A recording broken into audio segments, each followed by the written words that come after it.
ก็กล้ากันไปขุดหยาดเอางองเอาจ้อนขุดลืมเก่าลืมใหม่เคาะเฮ็ดถอบลืมเก่าลืมใหม่จนต้นตึงก็จะแขวนแล้วประเด็นนี้นะญาติโยมนะอันนี้ก็เป็นวิธีชีวิตของคนเฮาคนพี่น้องคนเมืองล้านนาเมื่อมีอย่างเกิดขึ้นตามท้องถิ่นเรียกว่าอาหารการกินตามท้องถิ่นตามฤดูก็เสาะว่าหากินกันเสาะว่าหากินกันนอกจากนั้นก็กลางวันก็มีแมงมันแมงมันนี่ก็พุดขึ้นวันนั้นหั่นลายนะญาติโยมนะเปิ้นเอาลงลายเขาเอาไส้ไปใส่แมงมันวะไส้นี่มันหุ้มโดยอันนั้นพลาสติกหุ้มโดยตะข่ายที่เป็นสีเขียวแมงมันออกไปย่างบินไปที่ไหนอยู่ในไส้ทั้งหมดก็ดีเนาะแต่มันมีหลายหูนะเปิ้นแสดงว่าถ้าจะเพาะได้แมงมันเนี่ยญาติโยมแมงมันก็กิโลหลายร้อยเนาะกิโลหลายร้อยก็ทำให้ผู้คนมีรายได้เสาะกินสัตว์กินสิ่งแมงมันกาแมงนูนกานี่ญาติโยมมันแล้วแต่ของแต่ละท้องถิ่นแต่ละสภาพสิ่งแวดล้อมใบไม้ใบหญ้าป่งขึ้นมาสัตว์สิ่งหิ่งห้อยทั้งหลายก็เกิดขึ้นอย่างที่สำนักปฏิบัติธรรมวัดพระบาทอุดมญาติโยมตื่นขึ้นมาตอนเจ้าเนี่ยนกเขาบ่ฮู้มันลุกมาจากที่ไหนขันอซอกันเศร้าขันอกันนกเขาดูเหมือนจะปลุกคือเฮาได้ตื่นขึ้นมาทำการทำงานตื่นขึ้นมาเพื่อจะได้ประกอบกิจหน้าที่อันสำคัญของพระสงฆ์องค์เนรไหว้พระสวดมนต์บิณฑบาตนกเขาก็มาออกันเพราะว่าที่สำนักปฏิบัติธรรมวัดพระบาทอุดมเนี่ยญาติโยมมันมีต้นไม้ใหญ่ต้นไม้เหี่ยวไม้แดงไม้เต็งเกิดขึ้นเป็นไม้โบราณนะญาติโยมนะวันที่21เดือนกรกฎาคมเข้าพรรษาแล้วเขาก็จะได้ไปตานเตียนแล้วก็ไปพอว่าสถานที่นะมันมีต้นไม้ใหญ่หลายต้นสัตว์สิ่งทั้งหลายก็ได้มาอาศัยนกกับปูดนกกาเวานกเอียงแล้วก็นกเขาแล้วก็หันจอนอีในข้างลายเนี่ยหันตัวหนึ่งไผจะเอามาปล่อยบัวแต่ว่ามันง่อมญาติโยมมันเตี้ยวพันไปพันมามันคงจะมามีกู้หรอกเขาจะเอามาปล่อยไว้ตัวหนึ่งอันนี้ก็สัตว์ทั้งหลายที่มันคุ้นเคยอยู่กับผู้กับคนคุ้นเคยอยู่กับธรรมชาติเพราะว่ามันปราศจากความเกรงความกลัวความใกล้ชิดโดยมีเมตตาธรรมจากผู้คนทั้งหลายแต่ก่อนนี้เฮาไปใกล้เนี่ยบินพื้นญาติโยมแต่เดี๋ยวนี้อย่างนกเขาเนี่ยเวลาเฮาเข้าสารไปอ่อยไปหยังมันตามหิมกุฏิมันลงมาเป็นฝูงกินจิกกินแต่นกเอี้ยงนี่ชอบข้าวเหนียวแล้วก็ชอบกล้วยนกจอกน้อยนี่ก็ข้าวสารขาวนกเขาก็ข้าวสารขาวนะข้าวสารเม็ดกว่ามันจะบินได้มันก็ใกล้ที่เขาเดินผ่านมันบ่ค่อยเกรงกลัวละนะเพราะว่าเขามีเมตตาธรรมกับสรรพสัตว์ทั้งหลายเมตตาเนี่ยเป็นมหานิยมญาติโยมเมตตาเป็นเครื่องค้ำจุนโลกครูบาอาจารย์ทั้งหลายที่เขาเข้าไปหาเปิ้นเพราะเปิ้นมีเมตตาธรรมบอกว่าจะอยู่ป่าอยู่เขาอยู่ที่ไหนก็ตามเปิ้นมีศีลมีธรรมมีเมตตาธรรมเขามักจะไปขอปึ้งบารมีโดยเมตตาธรรมอย่างเช่นท่านครูบาเจ้าศรีวิจัยหรือครูบาเจ้าศีลธรรมครูบาเจ้าเมตตาไผไปไหว้ไปสาในสมัยโบราณการที่ผ่านพ้นมา เต่าที่ปอน้อยปอนานเปิ้นอู้หูฟังเปิ้นบ่ถือจันวันนะญาติโยม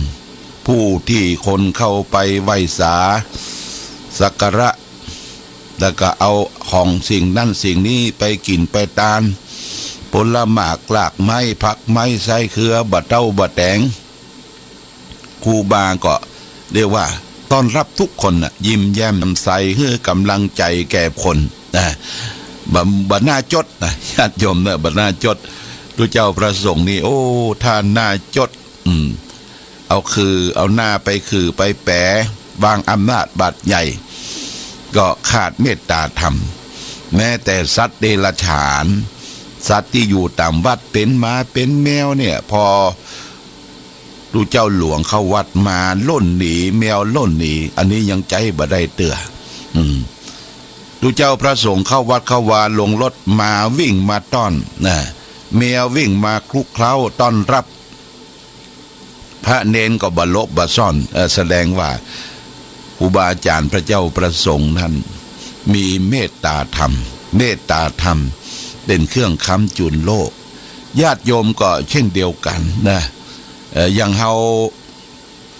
เป็นผู้หลักผู้ใหญ่แก่ตัวเท่าขึ้นมาแก่ขึ้นมาแล้วเนี่ยญาติโยมเขาจะไปใจปากใจเสียงใจอำนาจบาดใหญ่ถือว่าเคยใจมาก่อนกับลูกกับหลานเนี่ยถ้าเขาแก่ตัวเข้ามาแหละถ้ามีความครึ่งเครียดซีเรียสเครียดแล้วก็เรื่องนั้นเรื่องนี้ไปบ้าพละพลายด่าหมูด่าหมาพละพลายไปถึงคนผู้ใกล้ชิดถึงลูกถึงหลานแม้แต่คนอยู่ใกล้บ้านเฮาได้ยินเสียงเฮาโพธนา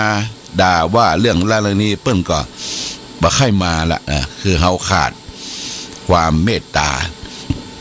าธรรมญาติโยมนะพอแก่ตัวเท่าเฮาก็ปล่อยละสิ่งเหล่านี้นะปล่อยโปร่งวาง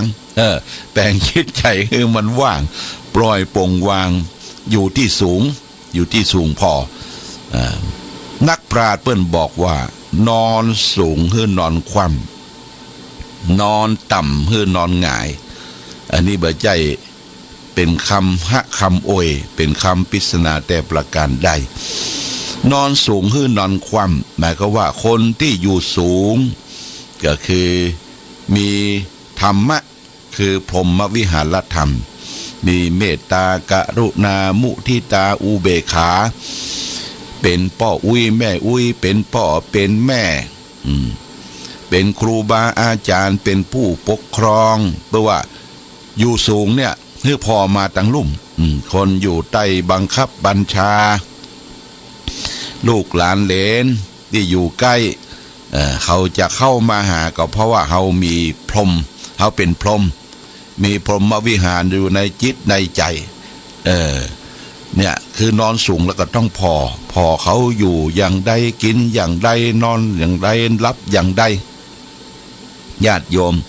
อย่างพระอย่างเนนมาอยู่ในวัดนี่ก็เช่นเดียวกันญาติโยมพระเนนเนี่ยสมมติว่าเนนมาบวชใหม่ก็มาหลากหลายชาติพันธุ์เป็นเผ่านั่นเผ่านี้โดยเฉพาะอย่างยิ่งวัดใหญ่ๆอย่างวัดศรีโซดาที่มหามาเฮียนเนี่ยผู้เป็นพันรูปผู้เป็นหลายร้อยรูปเนี่ยญาติโยมผู้ปกครองครูบาอาจารย์เป็นก็มอบหมายหน้าที่คือแก่ครูบาอาจารย์พระเจ้าประสงค์ดูแลช่วยสอดส่องความเป็นอยู่ในการใจปัจจัยสี่ที่รับที่นอนหมอนมุ้งอาหารการกินผ้าจีวรผ้านุ่งผ้าห่มเน้นบางตนเนี่ยมาอยู่ในครอบครัวที่บ่ค่อยสมบูรณ์นะทุกข์ยากลำบากมาบวชแล้วก็ยังเอานิสัยเก่าติดเข้ามาญาติโยมบัดซักผ้าบัดซักผ่อนผ้าผ่อนเป็นกะวูกะวุ้ย เป็นกะวูกะวุ้ย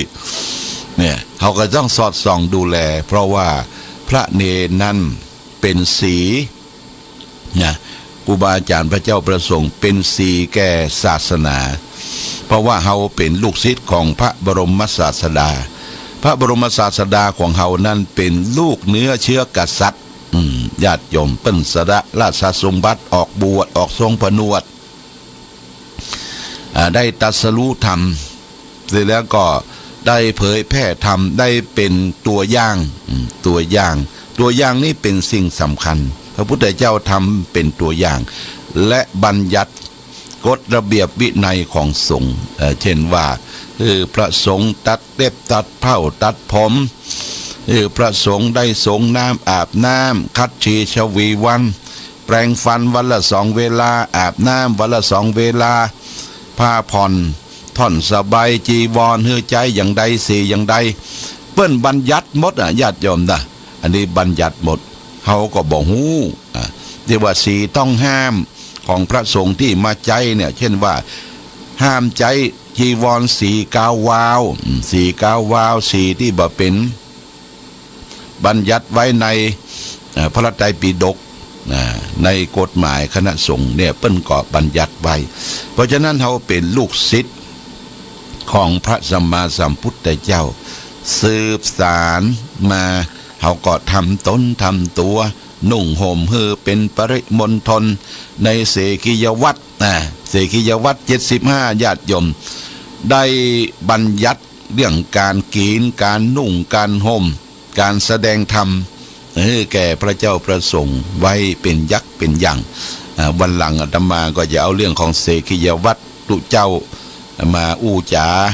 เทศนาให้ญาติโยมท่านทั้งหลายได้ฟังอย่างเรื่องของการกินง่ายๆเนี่ยญาติโยมเบิ่นว่าการบริโภคการฉันของตุเจ้าประสงค์เวลาคำเข้ายังไม่ถึงปากอย่าไปอ้าปากไว้ท่าเนี่ยอย่าไปอ้าปากไว้ท่าและฉันเข้าฉันนิ่มๆอย่าไปฉันจุบจับอย่าไปฉันเลียมืออย่าไปฉันเลียริมฝีปากอย่าไปฉันพางสะบัดมือพางอย่าไปโยนคำเข้าปากแสดงว่าโยนคำเข้าปากต้องเป็นข้าวเหนียวญาติโยมนะแต่ก่อนเขาก็กินข้าวเหนียวมาตั้งแต่โบราณกาลในพระไตรปิฎกบอกว่าอย่าโยนคำเข้าปากอย่าไปฉันเลียมือจะไปฉันขอดบาดเวลาฉันแล้วจะไปจะไปพูดจะไปจะไปพูด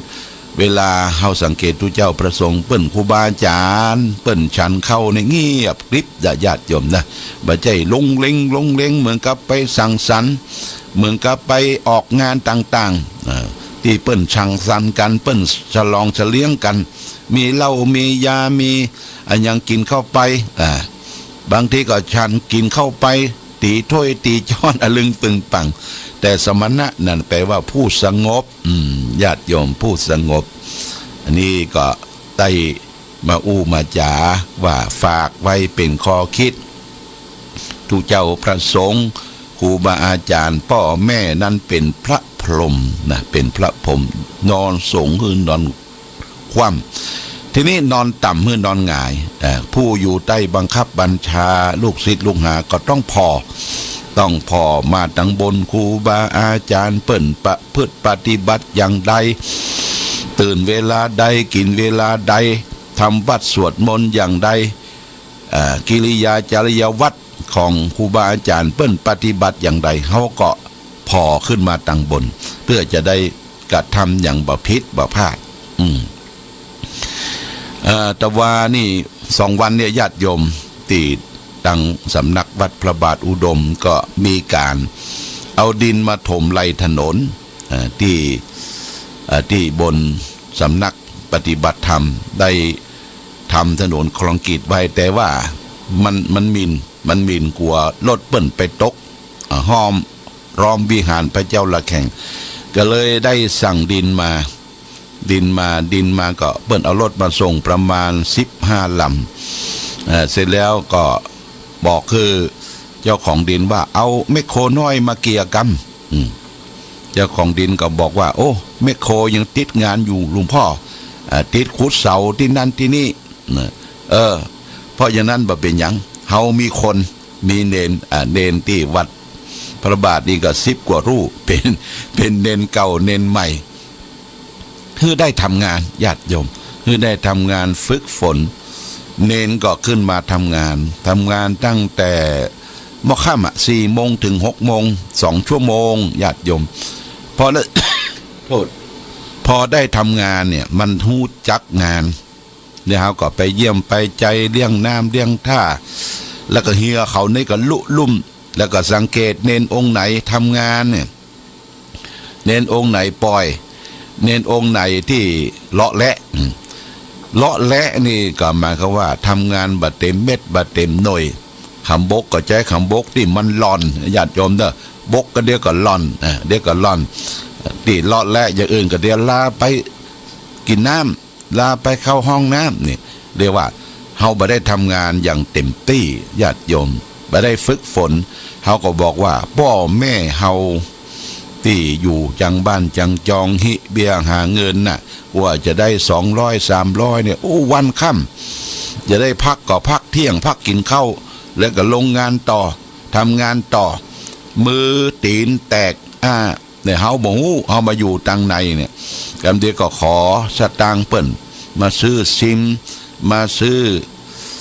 ค่าโทรศัพท์บ่ฮู้ว่าพ่อแม่ทุกข์ยากลำบากทุกข์ยากลำบากมีเนนตนหนึ่งการก่อนที่ผ่านมาหลายปีละญาติโยมดูเหมือนกับพ่อแม่บังคับไปบวชแล้วก็มีพี่สาวเป็นสายพี่น้องไตพี่สาวก็ไปทำงานตั้งเชียงใหม่บวชอยู่ที่ฝางพอบวชได้สักพรรษาลบเล้าเอาคอมพิวเตอร์หรือ iPad ญาติโยมลบเล้าเอาราคาจะเป็นหมื่นเน้นมันบอกว่าถ้าบ่ซื้อมันเนี่ยเก่าจะซึกละนะเก่าจะซึกละเก่าจะจะทายละจะทายเป็ดละจะซึกละ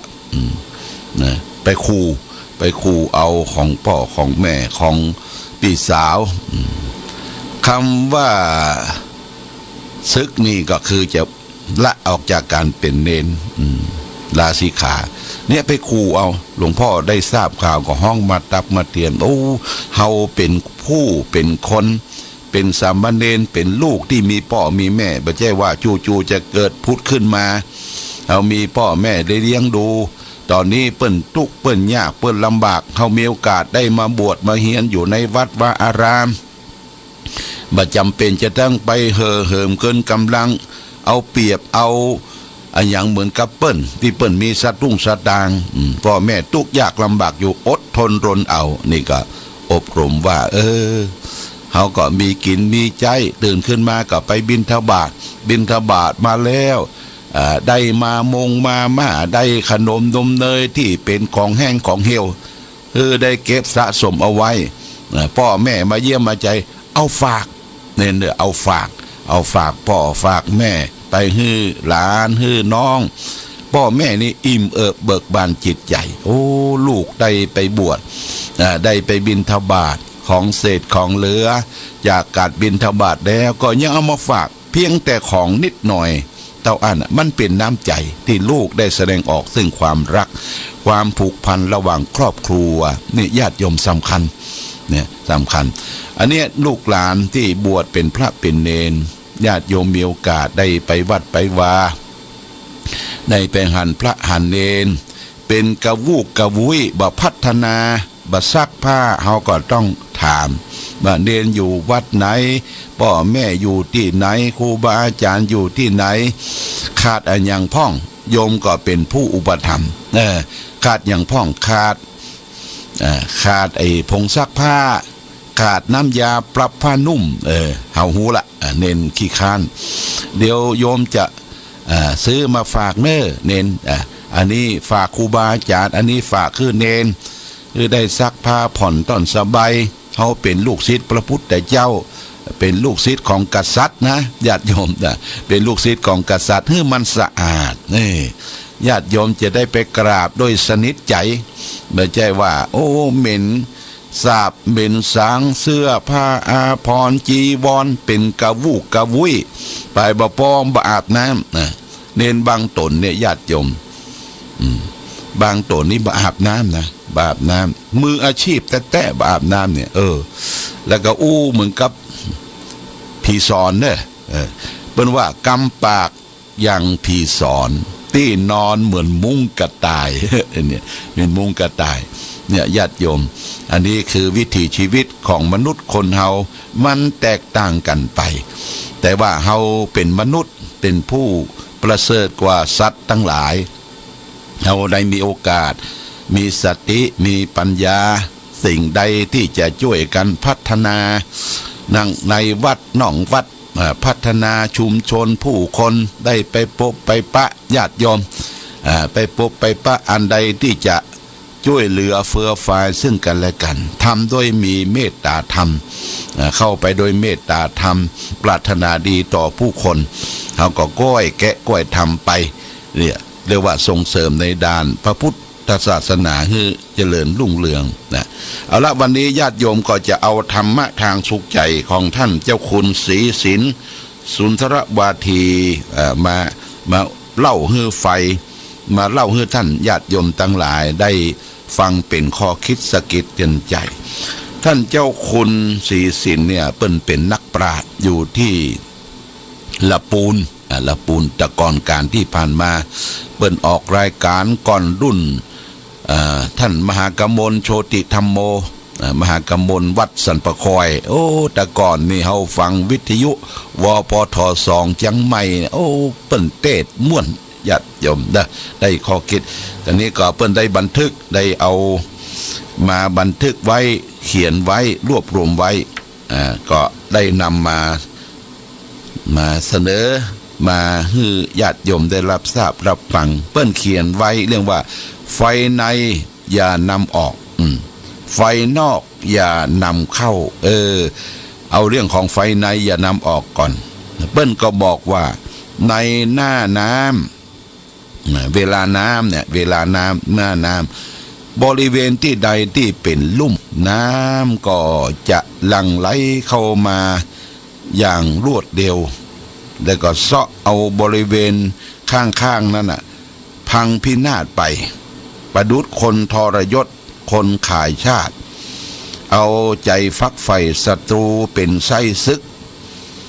นำเอาความพินาศบนปี้ให้แก่บ้านแก่เมืองของตัวเองนับว่าเป็นกิริยาที่เลวร้ายมากโบราณจึงห้ามว่าอย่าชักน้ำเข้าลึกอย่าชักศึกเข้าบ้านแม้แต่คำพูดคำจากำอู้ติดต่อกันในครอบครัวก็บอกควรที่จะเอาไปบอกกล่าวแก่บุคคลภายนอกคือเป็นการประจานหน้าพวกพ้องของตัวเองกำอู้กำปราศัยอันใดของบุคคลภายนอกก็บังควรที่จะเอามาพูดมาคุยในครัวเฮือนของตนเพราะดีบดีกำอู้กำจาเสียดสียุยงเหล่านั้นก็จะกลายเป็นฟืนเป็นไฟเผาบ้านเผาเมืองให้เร่าร้อนคนในเฮือนจะเดือดร้อนกันจะแตกคอกันก็เพราะการเอากำอู้กำจากำพูดภายนอกเข้ามาข้างในบ้านและก็เอาคำอู้กำจากำพูดของข้างในออกไปนอกบ้านของคนจำพวกปากอยู่แบบเป็นสุขเหล่านี้เองโบราณจิ้งกล่าวห้ามว่าไฟในอย่านำออกไฟนอกอย่านำเข้ามามีคำกรโรคกนิษฐ์ท่านได้กล่าวว่าอย่าชักน้ำน่านข้าวครองครูอย่าแนะศึกศัตรูสู่เย้าไฟในอย่าเชิดชูนำออกเพลิงนอกอย่านำเข้ามนไหม้มัวหมองชีวิตสมรสมีประตูกว้างสำหรับจะให้เราเข้าไปแต่ว่าเมื่อเข้าไปแล้วเราจะพบหนทางอันคับแคบเพราะการดำเนินชีวิตบ่ใช่เป็นของง่ายที่เราคิดอย่างนี้เป็นต้นนี่โบราณเพิ่นสอนญาติโยมนะไฟในห้ามออกไฟนอกห้ามนำเข้ามาในครอบในครัวเฮามีผัวมีเมียมีลูกมีเต้าเปิ้นนอนอู้กันเมื่อคืนปรึกษาหารือกันเปิ้นหูดีว่าครอบครัวจะเนี่ยจะทำอย่างใดแต่ว่าในครอบครัวของเฮาน่ะจะเป็นเหล้าจะไปยายไปสาธยายให้คนอื่นได้หู หูว่าเฮาอยู่จะได้กินจะได้เป็นหนี้เป็นสินจะได้บ่ต้องญาติโยมคือเก็บก้อยแก้ไขก้อยแกะไปนี่ภายในเขาหูดีผู้จะปรึกษาหารือกันแก้ไขกันไปการแก้ไขนั้นพระพุทธเจ้าก็วางหลักวางแนวว่าคือหาปมหาดันหาเงื่อนหางำต้นเหตุแห่งปัญหาทุกข์อย่าไปแก้ไขดังปลายญาติโยมเช่นประสบปัญหามีความทุกข์บัสบายกายบัสบายใจก็ปากันออกนอกบ้านไปกินเหล้าเมายาสังสรรค์เฮฮามันก็หายไปได้ชั่วขณะหนึ่งพริบหนึ่งแต่ว่าปัญหานั้นยังอยู่ญาติโยมทีนี้เฮาก้อยมาแก้ไขปัญหาเฮาเป็นหนี้เป็นสินรกรุงรังอย่างไรก้อยแก้ไขไปพอดผ่อนกันไปสักวันหนึ่งมันจะหมดจะเสี่ยงแล้วก็จะเป็นอิสระคนเฮาต้องเป็นอิสระแก่ใจบ่เป็นทาสของอันใดเนอะญาติโยมนะเป็นอิสระแก่ใจบ่เป็นทาสเรื่องเงินเรื่องทองบ่เป็นทาสเรื่องเข้าเรื่องของเรื่องผู้คนเพื่อได้อิสระพระพุทธเจ้าสอนให้มีจิตใจเป็นอิสระนะบ่ได้มีความผูกพัน